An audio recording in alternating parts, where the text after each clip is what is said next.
आप सबको डॉक्टर रजनी रमन झा सह आचार्य संस्कृत विभाग राजकीय महारानी सुदर्शन कन्या महाविद्यालय बीकानेर का नमस्कार स्वीकार हो।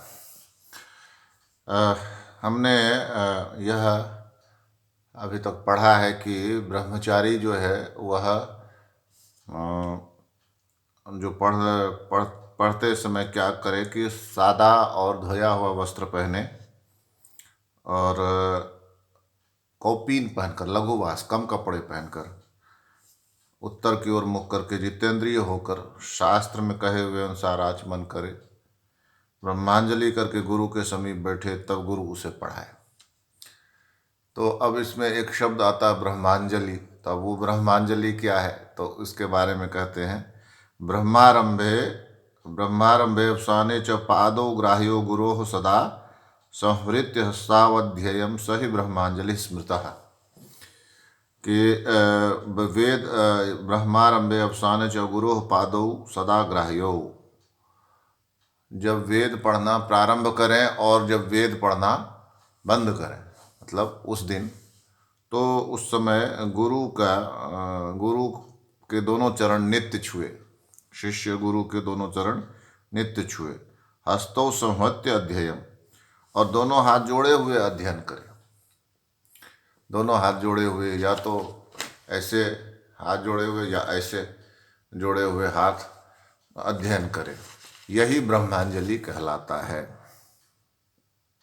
क्या कहा? वेद पढ़ना जब प्रारंभ करे और वेद पढ़ने का जब वेद पढ़ना जब बंद करे, मतलब प्रारंभ और अंत दोनों समय में क्या करे? अपने गुरु के चरणों को प्रणाम करे, गुरु के चरणों में प्रणाम करे, और साथ ही साथ क्या कहे? हस्तों संहत्य अध्ययम, और हाथ को जोड़कर अध्ययन करे। ही सह ब्रह्मांजलि स्मृतः। तो वह क्या है? वह क्या कहलाता है? सह ब्रह्मांजलि स्मृतः, वह ब्रह्मांजलि कहलाता है।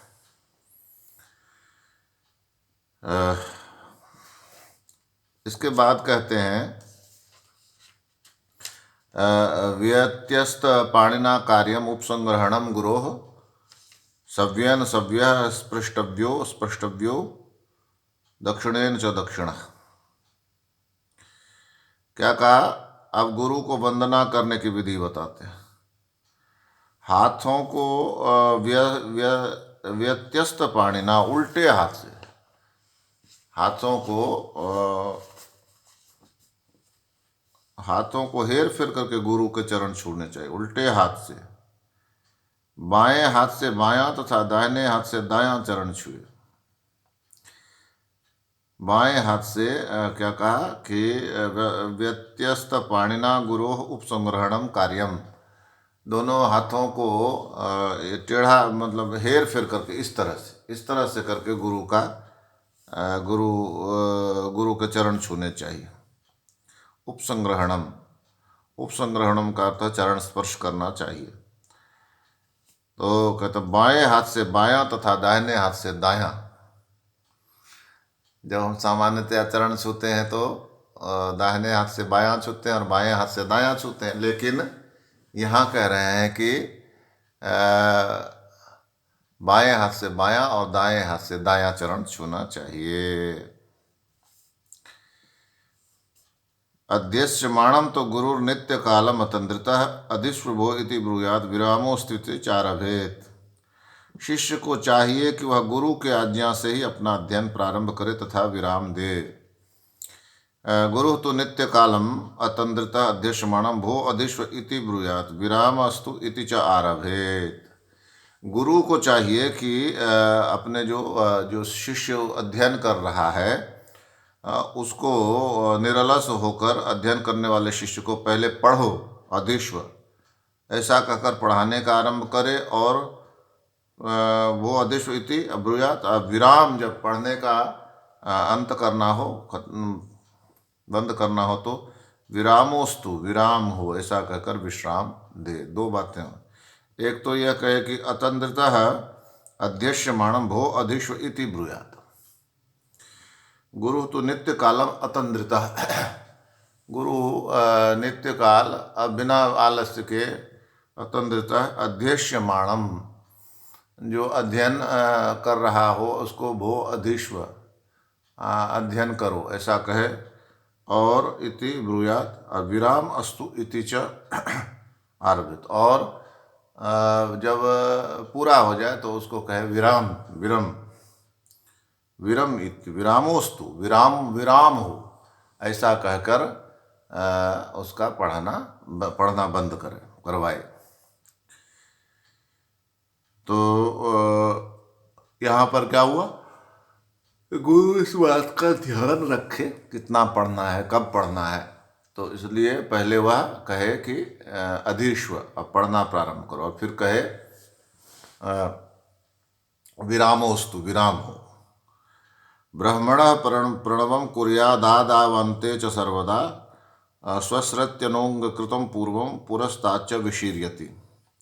ब्रह्मणः आदौ अन्ते च सर्वदा प्रणवं कुर्यात्। प्रणवम कुर्यात मतलब ओम का उच्चारण करना। तो वेद प्रारंभ करने से पहले और प्रारंभ करने के बाद दोनों समय क्या करना चाहिए, ओंकार का उच्चारण करना चाहिए। ब्रह्मण प्रणवम कुर्याद आदवान्ते च सर्वदास, प्रारंभ में ही ओम का उच्चारण करना चाहिए और अंत में भी ओम का उच्चारण करना चाहिए।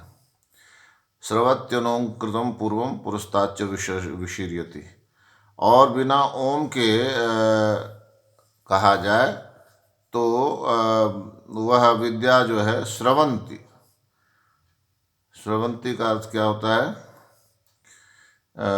श्रवंती का अर्थ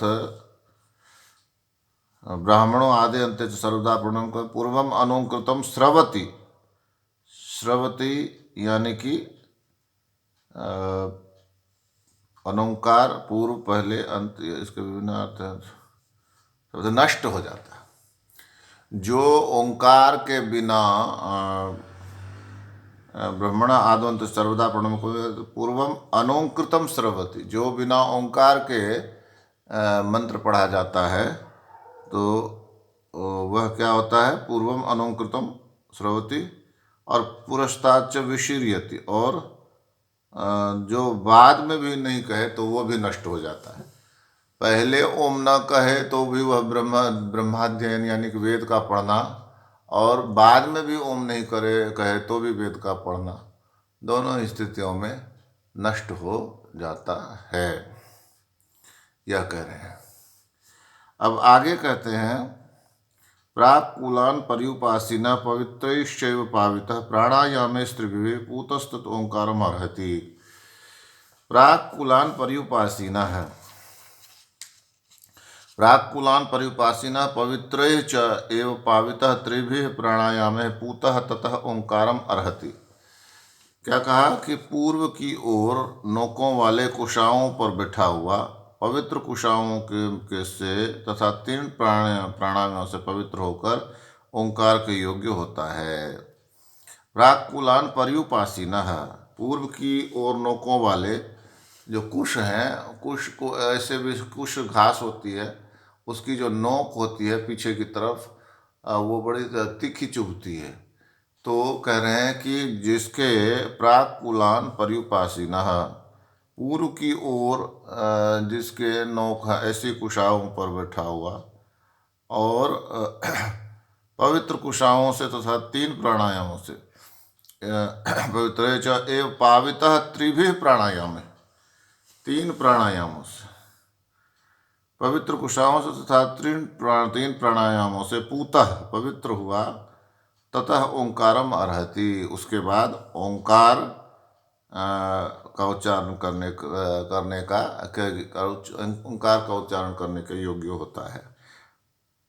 तो क्या हुआ कि एक तो जो उसका आसन है वो कैसा है, तो कुश के घास का आसन है, और उसमें नोक किस तरफ है, तो कहते हैं प्राक्कूलान, मतलब पूरब की ओर उसका नोक होना चाहिए। पवित्र एवं च पावितः, इससे क्या होगा कि वह पवित्र कुशाओं से तथा त्रिवी प्राणायाम है पूता, और 3 प्रकार के प्राणायाम से वह पवित्र होता है। उसके बाद वह ओंकार के योग्य हो जाता है। तो यहाँ पर विशेष बात यही है कि उसके ब्रह्मचारी की पवित्रता के बारे में बताया गया है। तो इसके बाद कहते हैं कि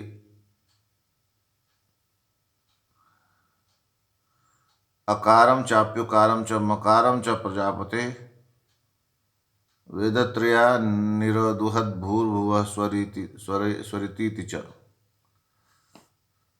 अब क्या कह रहे हैं कि प्रजापति अकारम उकारम मकारम इति भूर्भुवः स्व इति च वेदत्रयात् निरोधुहत। तो क्या कह रहे हैं इसमें कि ब्रह्मा ने प्रजापति अकारम उकारम मकारम, अकार उकार मकार इति ऐसा, और भूर्भुवः स्वः इति च वेदत्रयात् निरोधुहत। इनको वेद से ही, त्रयी वेदी से, वेदत्रयी से निरोधुहत, मतलब उसको दुहा यानी प्राप्त किया। किसने? प्रजापति ने। कौन? अकारम चाप्युकारम मकारम से प्रजापति। तो उनमें शब्द केवल 3 थे अक्षर। कौन कौन से? अ, ई और उ। भूर भुवः स्वः, इन तीन व्याहृतियों को, व्याहृति का अर्थ है गायत्री के साथ जपे जाने वाले मंत्र विशेष। तो क्या कहा कि अकार उकार और मकार, ये प्रजापति ने भूर्भुवः स्वः इति च वेदत्रयात् निरोधुहत। प्रजापति ने अकार उकार मकार इन 3 अक्षरों से बने हुए ओंकार को पुनः भूर्भुवः स्वः इन 3 महाव्याहृतियों को ऋक यजु और साम इन 3 वेदों में से ढूंढकर निकाला। क्या अर्थ हुआ यहाँ? यही कह रहे, अकार उकार और मकार इन 3 अक्षरों से बने हुए ओम अक्षर को, अकारम चाप्युकारम च मकारम च प्रजापति वेदत्रयान्निरोधुहत भूर्भुवः स्वरिति च। क्या कहा कि अकार उकार और मकार जो प्रजापति ने 3 अक्षरों से बने हुए ओंकार को, भूर्भुवः स्वः इन 3 महावृत्तियों को ऋक यजु साम इन 3 वेदों में से पढ़कर ढूंढकर निकाला, वेदों में से ढूंढकर निकाला। यानी कि सीधी सी बात ये कह रहे हैं कि अ उ और म से बना हुआ जो ओंकार है, और भूर्भुवः स्वः ये जो 3 महावृत्तियाँ हैं, महाव्याहृतियाँ हैं, उनको प्रजापति ने ऋग्वेद यजुर्वेद और सामवेद इनमें से ढूंढ कर निकाला है। इसके बाद कहते हैं त्रिभ्य एव तु वेदेभ्यः पादम पादम मधुदुहत तदृचोस्या सावित्र्या परमेष्ठि प्रजापति। अब ये कहते हैं परमेष्ठि प्रजापति त्रिभ्य एव वेदेभ्यः अस्याः तदृच्य सावित्र्या पादम पादम अदुहत। परमेष्ठि ब्रह्मा ने तीनों ही वेदों से तत् इस ऋचा से सावित्री के एक एक पाद को ग्रहण किया। क्या क्या कहा कि त्रिभ्य एव तु वेदेभ्यः पदम पादम मृदु दुहत। परमेष्ठि प्रजापति त्रिभ्य वेदेभ्यः अस्या तादित्यऋचः सावित्र्याः पादम पादम अदुदुहत। क्या कहा कि परमेष्ठि ब्रह्मा ने तीनों ही वेदों से तत् इस ऋचा से सावित्री के एक एक पद को ग्रहण किया। ओम हुआ ना, तो ओम अ उ म और 3 व्याहृतियां हैं भूर्भुवः स्वः, इन तीनों को 3 वेदों से निकाला है। किन्होंने? ब्रह्मा जी ने। ऐसा ये कहना चाह रहे, सीधी सी बात तो ये है। तो इस तरह से हमने आज कुछ और कारिकाओं का पारायण किया। शेष कारिकाओं का पारायण हम अब आगे करेंगे। तो इस तरह से यह पूरा होता है यहाँ पर। आभार।